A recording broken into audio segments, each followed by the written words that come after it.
Sveiki, šiandien pasidalinsiu apie priklausomybės. Kas yra tos priklausomybės ir kaip galima jas irgi perkurti naujai suvokiant, kas tai yra. Priklausomybės tai yra mūsų minčių prisirišimai.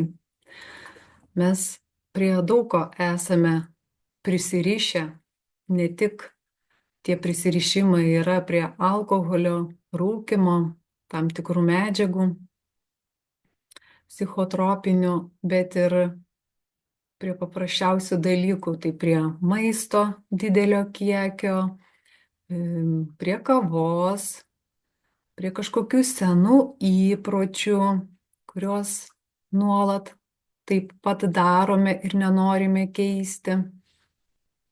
Ir čia tik todėl, kad nesuvokiam, kad tai yra tik tai mūsų mintis prisirišusios ir apie tai galvoja.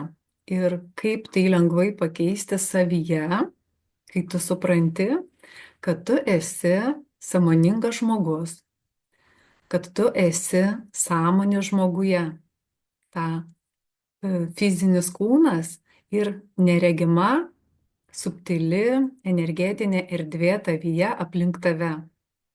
Ir kad tu viską savyje kuri pats. Kiek sąmoningai, kiek nesąmoningai dar, nes nežinome. Ir suvokiant tai, kad tu esi sąmonė ir gali sąmoningai save kurti ir perkurti, supranti, kad tu gali ir lengvai išsilaisvinti nuo tų prisirišimų, priklausomybės, kitaip vadinamos. Kai ateina mintis, pavyzdžiui, eiti, parūkyti ar kažką pavalgyti.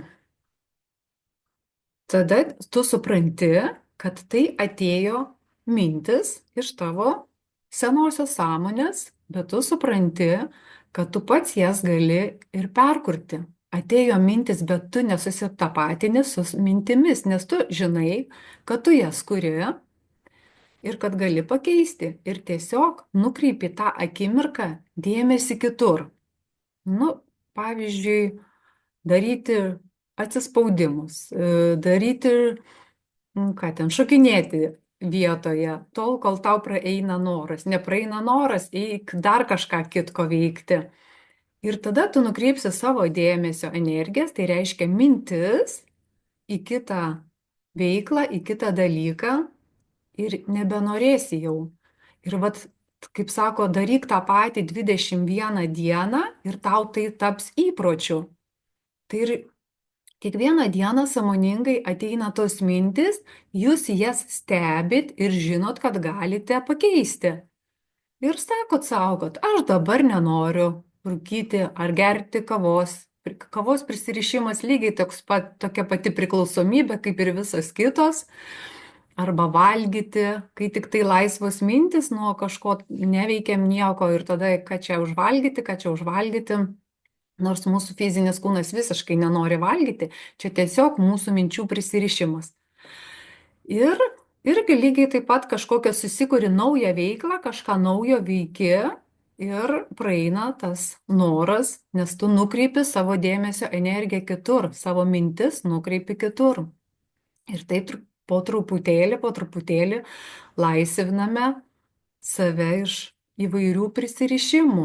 O prisirišimai ne tik tai prie fizinio kūno yra tų poreikių, įpročių, bet ir prie savo šeimos narių, prie vaikų, prie vyrų, prie žmonų, tai prisirišam, kad viską darom taip, kaip jiem patiktų, kad įtiktų, jų poreikius tik tai tenkinam, o save pamirštam ir paliekam paskutintoj vietoj, savo neturim laiko.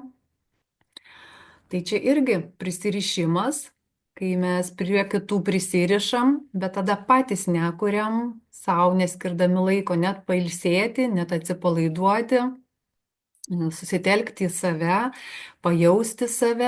pajausti tam, kad pajausti savo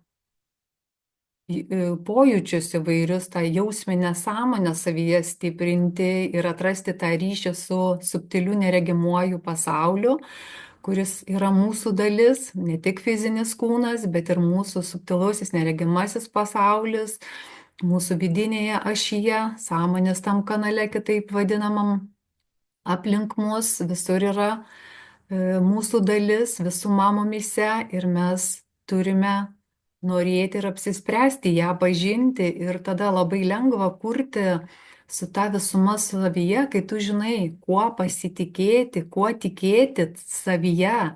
Tu pradedi jausti tą energiją tavyje, tekančią, kuri tave visada palaiko ir saugo ir padeda tau eiti lengvesniu keliu šio savęs pažinimo ir aplamai viskas gyvenime vyksta daug lengviau ir paprasčiau.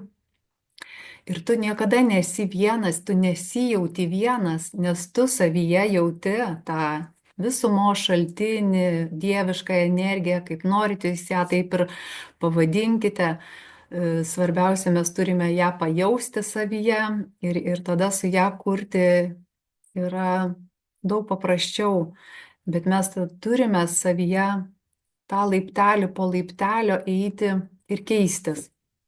Ir jeigu nežinome, kaip ką keisti savyje, kviečiu į asmeninės sesijas, kur pasidalinsiu žiniomis, kaip aš pažinau savyje tą visumą, kaip pajaučiau, ne tik pažinau, pajaučiau, patyriau ir kaip kurius su ją kartu visumoje ir labai viskas lengvai ir susikuria ir priimi tas mintis tikslingas tavo augimui ir ėjimui toliau, veikimui kažko naujo ir įsimaterina tai labai viskas lengvai ir paprastai, tik turime norėti daryti pokyčius savyje ir tada atsiranda visada tie žmonės, ne šiaip savo, kuriuos pamatome, kuriuos išgirstame išorėje ir mes tam ir esame vieni dėl kitų.